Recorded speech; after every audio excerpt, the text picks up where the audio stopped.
नमस्कार दोस्तों।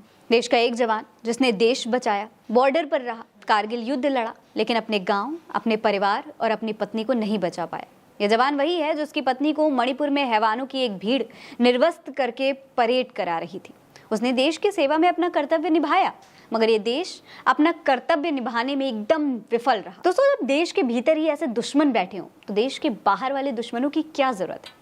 जो देश अपनी बेटियों, अपनी महिलाओं की, देश के रक्षक की पत्नी की रक्षा न कर पाए, क्या फायदा ऐसा विश्व गुरु होने का? उस महिला के पति ने जिस तरह अपना दर्द बयान किया है, उसे सुनकर अगर 56 इंच का सीना दर्द से फट नहीं रहा है, सरशर्म से झुक नहीं रहा है, तो कोई फायदा नहीं दुनिया भर में अपना डंका बजवाने का। उस सैनिक की बातों को सुनकर पूरे देश का शर्म से झुक जाएगा। एक चैनल के इंटरव्यू में रिटायर्ड सैनिक ने उस वक्त की पूरी घटना के बारे में बताते हुए कहा है कि 2 दिनों 3 और 4 मई को हजारों लोगों की भीड़ ने क्षेत्र के 9 गांवों पर हमला कर दिया था। उन्होंने घरों और एक चर्च को जला दिया और घरेलू जानवरों को मार डाला। 4 मई को हमारे गांव में आए और जैसे ही उन्होंने घरों को जलाना शुरू किया, सभी ग्रामीण अपनी जान बचाने के लिए इधर उधर भाग गए। मेरी पत्नी मुझसे बिछड़ गई और वो और 4 और गांव वाले जंगल में एक पेड़ के पीछे छिप गए। कुछ हमलावर जो हमारे जानवरों का पीछा कर रहे थे वो भी जंगल में घुस गए और उन्होंने मेरी पत्नी को बाकी लोगों के साथ वहां छिपा हुआ देखा। पकड़े गए लोगों में एक बच्चे के साथ एक महिला थी और एक परिवार के 3 सदस्य थे, जिसमें एक पिता, एक बेटा और उनकी एक बेटी शामिल थे। जब उन्हें बाहर खुले में ले जाया जा रहा था तो उन्हें एक पुलिस की गाड़ी का इंतजार करते हुए दिखी। उन्होंने बताया कि मैं उन्हें, मेरी पत्नी और बाकी 4 लोगों को दूर तक ले जाते हुए देख रहा था। उनमें से 3 महिलाओं को कपड़े उतारने के लिए मजबूर किया गया था। जिस महिला के गोद में बच्चा था उसे किसी तरह से भीड़ ने बचा लिया था, लेकिन वो लोग एक 21 साल की लड़की से छेड़छाड़ करने की कोशिश कर रहे थे और जब उसके पिता और भाई ने उसे बचाने की कोशिश की तो उन्हें मार डाला। इसके बाद उसके साथ गैंगरेप किया गया। डर के मारे तीनों महिलाओं ने कपड़े उतार दिए।